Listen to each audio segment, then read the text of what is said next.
Assalamualaikum dan salam sejahtera. Anak-anak sekalian kelas 7, semoga kalian semua dalam keadaan sehat walafiat. Sampailah sekarang kita materi yang terakhir di bab 1. Apa itu? Ayo langsung kita menuju ke materinya.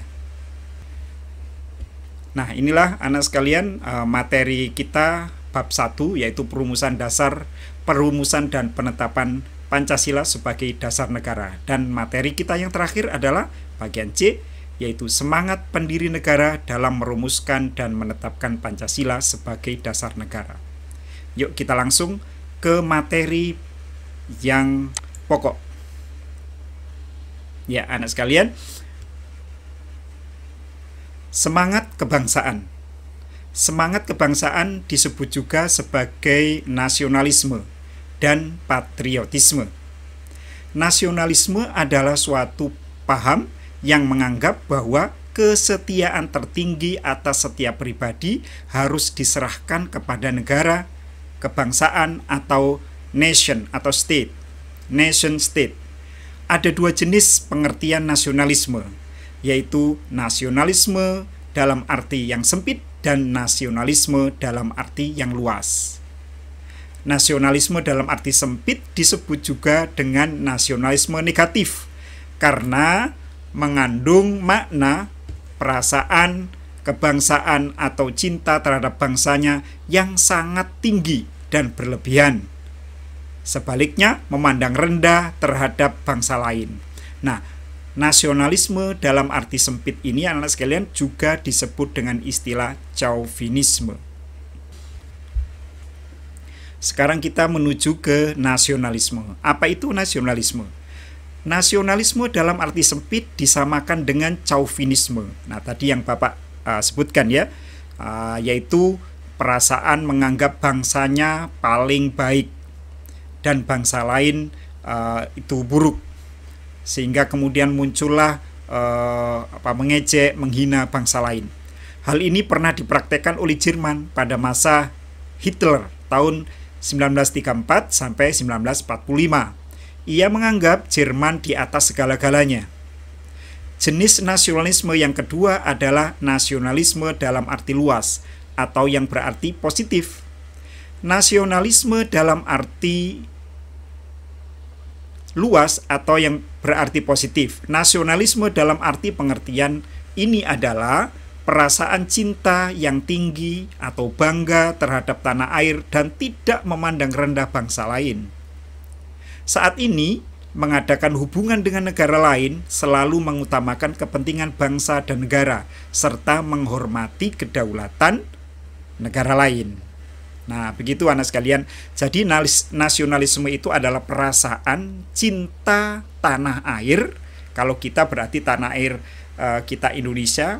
Rasa cinta kepada Indonesia itu tidak boleh berlebihan. Sehingga nasionalisme kita bisa disebut dengan chauvinisme. Nasionalisme yang berlebihan tidak boleh. Itu negatif anak sekalian ya. Karena nasionalisme yang berlebihan berakibat kepada menjelek-jelekan bangsa lain dan menganggap bangsa kita bangsa yang paling bagus. Tentu itu tidak bisa. Kita lanjutkan. Patriotisme. Patriotisme berasal dari kata patria yang artinya tanah air. Kata patria kemudian berubah menjadi kata patriot yang artinya seseorang yang mencintai tanah air. Oleh sebab itu, patriotisme berarti semangat cinta tanah air atau sikap seseorang yang bersedia mengorbankan segala-galanya untuk mempertahankan bangsanya. Sikap ini muncul setelah lahirnya nasionalisme. Namun antara nasionalisme dan patriotisme umumnya diartikan sama.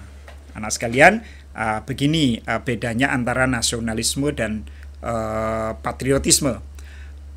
Nasionalisme itu perasaan cinta tanah air. Nah, kalau perasaan itu diwujudkan, maka menjadi patriotisme. Patriotisme sering juga disebut dengan istilah kepahlawanan. Ya, maka sikap patriot, ya, sikap patriot atau sikap kepahlawanan, nah itu sama anak sekalian. sikap patriotisme itu dimiliki oleh para pahlawan. Apa saja? Nanti kalian akan tahu. Ya, kita lanjutkan. Sekarang kita beralih ke jiwa dan semangat 45. Ya. Jiwa patriotisme telah tampak pada sejarah perjuangan bangsa Indonesia. Jiwa dan semangat bangsa Indonesia untuk merebut kemerdekaan sering juga disebut sebagai jiwa dan semangat 45. Jadi sekarang kalian tahu apa disebut semangat 45 itu ya. Seringkali kita mendengar semangat 45, semangat 45. Semangat 45 itu adalah ya semangat yang dimiliki oleh para pejuang-pejuang kita dulu dalam merebut kemerdekaan. Nah, anak sekalian, kita lanjutkan. Adapun hal-hal yang terkandung dalam jiwa dan semangat 45 diantaranya sebagai berikut. 1. Pro patria dan primus patrialis, artinya mencintai tanah air dan mendahulukan kepentingan tanah air. Yang kedua, jiwa solidaritas dan kesetiakawanan dari semua lapisan masyarakat terhadap perjuangan kemerdekaan. 3. Jiwa toleransi atau tenggang rasa antar agama, antar suku, antar golongan, dan antar bangsa. Toleransi itu anak sekalian artinya hormat, menghormati, dan bekerja sama. Ya, tenggang rasa itu sering diartikan merasakan apa yang orang lain rasakan. Nah, itu namanya tenggang rasa. Bisa antar agama, antar suku, antar golongan, dan antar bangsa. Yang keempat, jiwa tanpa pamrih dan bertanggung jawab. Dan yang kelima, jiwa kesatria dan kebesaran jiwa yang baik tidak mengandung balas dendam. Itulah anak sekalian semangat 45. Nah, jika ada seseorang atau bahkan kalian sudah memiliki jiwa seperti itu, maka kalian disebut memiliki jiwa dan semangat 45. Kita lanjutkan.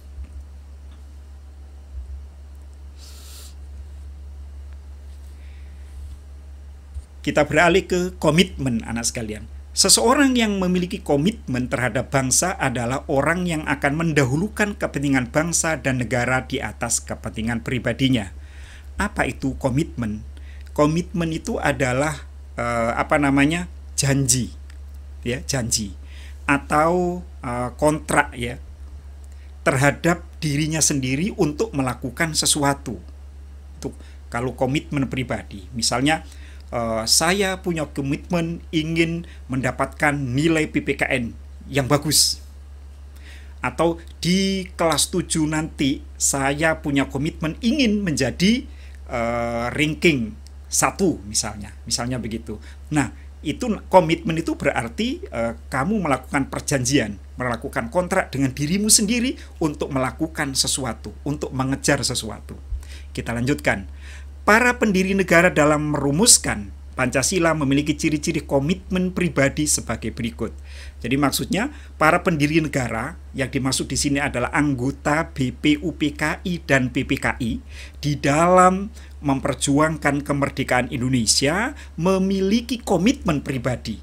Maknanya memiliki perjanjian, memiliki janji dalam dirinya sendiri, kontrak dengan dirinya sendiri akan melakukan hal sebagai berikut. Nah, 1, mengutamakan semangat persatuan, kesatuan, dan nasionalisme. Ya, kita sudah tahu itu anak sekalian ya. Tanpa persatuan memang para pendiri negara tidak akan bisa membuat Indonesia itu merdeka. Wujud yang paling utama dari persatuan adalah adanya Sumpah Pemuda. Ya, dari berbagai macam suku, bangsa, agama, lalu kemudian tanggal 28 Oktober 1928 mereka berikrar, bersumpah, ya, satu tanah air Indonesia, satu bangsa Indonesia, dan satu bahasa Indonesia, anak sekalian. Nah, dan akhirnya tahun 1928 ke 1945 tidak lama kemudian ya, dengan modal persatuan itu akhirnya kita merdeka. Nanti di kelas 8 akan Bapak jelaskan lebih terperinci lagi soal persatuan dan kesatuan. Yang kedua, adanya rasa memiliki terhadap bangsa Indonesia. Ini yang penting anak sekalian. Kenapa mereka dulu, para pejuang, terutama para pendiri negara, BPUPKI dan PPKI ini begitu bersemangat? Karena mereka ini punya rasa kebangsaan yang tinggi, rasa memiliki Indonesia ini yang tinggi. Ini tanah air kita, maka kalau tidak kita yang memperjuangkan, siapa lagi? Nah, gitu ya. Para pendiri negara dalam merumuskan dasar negara Pancasila dilandasi oleh rasa memiliki terhadap bangsa Indonesia. Nah, gitu ya. Yang ketiga, selalu bersemangat dalam berjuang. Ya, selalu bersemangat. Semangat 45 bahkan ya. Lalu mendukung dan berupaya secara aktif dalam mencapai cita-cita bangsa, yaitu merdeka, bersatu, berdaulat, adil, dan makmur. Ini bunyi alinea kedua pembukaan. Alinea kedua pembukaan itu mengandung cita-cita bangsa, anak sekalian ya. Apa cita-cita bangsa Indonesia? Merdeka, bersatu, berdaulat, adil, dan makmur. Merdeka sudah, bersatu yang harus terus dipupuk, diusahakan, sampai sekarang masih ada sedikit-sedikit konflik ya, pertengkaran ya. Berdaulat itu memiliki kekuasaan tertinggi ya. Secara umumnya kita sudah berdaulat, sudah merdeka, tapi ada beberapa hal yang kita belum berdaulat. Misalnya berdaulat pangan ya, berdaulat ekonomi. Lalu kemudian adil, belum semuanya, dan makmur juga belum tercapai. Yang selanjutnya nomor 5, melakukan pengorbanan pribadi dengan cara menempatkan kepentingan negara di atas kepentingan pribadi serta mendukung keputusan yang menguntungkan bangsa dan negara. Anak sekalian, orang tua kalian yang sekarang bekerja di Malaysia disebut juga pahlawan devisa. Salah satu sifat pahlawan itu juga disebut dengan patriot ya, pahlawan. Nah, kenapa disebut pahlawan?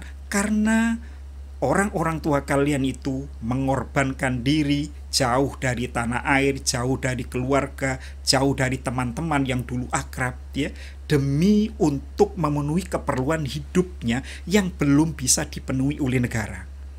Kalau seandainya negara Indonesia ini sudah mampu menyediakan lapangan pekerjaan dan gaji yang cukup, kemungkinan besar orang tua kalian tidak akan bekerja jauh-jauh ke luar negeri. Ya. Oke, kita lanjut anak sekalian. Sebagai penutup, sebagai siswa dan generasi muda, tentu kalian juga harus memiliki komitmen, ya, janji pada diri sendiri dalam berbangsa dan bernegara. Komitmen berbangsa dan bernegara bagi generasi muda salah satunya dengan menerima Pancasila sebagai dasar negara yang dibentuk oleh para pendiri negara. Anak sekalian, tidak ada alasan bagi kita semua, bagi Bapak dan bagi kalian, bagi seluruh rakyat Indonesia untuk tidak menerima Pancasila. Pancasila ini sudah final, anak sekalian. Pancasila sebagai dasar negara Republik Indonesia sudah final. Final itu artinya ya sudah berakhir, tidak perlu dibahas lagi. Bahwa Pancasila ini adalah hasil kesepakatan atau konsensus yang dilakukan oleh para pendiri negara. Inilah dasar negara yang paling cocok dengan karakter, ciri khas bangsa Indonesia.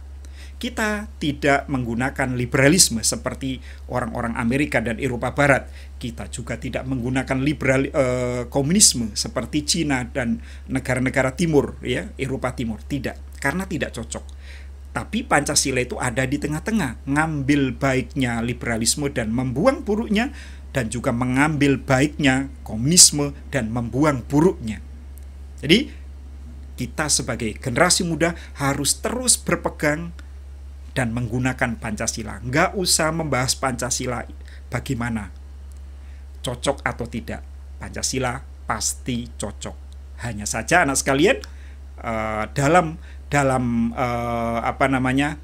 pelaksanaannya Pancasila harus menyesuaikan diri dengan perkembangan zaman. Nanti di kelas 9 kita akan membahas tentang Pancasila sebagai ideologi terbuka, yaitu bahwa Pancasila mampu mengikuti perkembangan zaman. Nah, anak sekalian, cukuplah sampai di sini pertemuan kita untuk kali ini. Mudah-mudahan kalian bisa memahami materi ini dengan baik. Terima kasih. Assalamualaikum dan salam sejahtera. Semangat 45!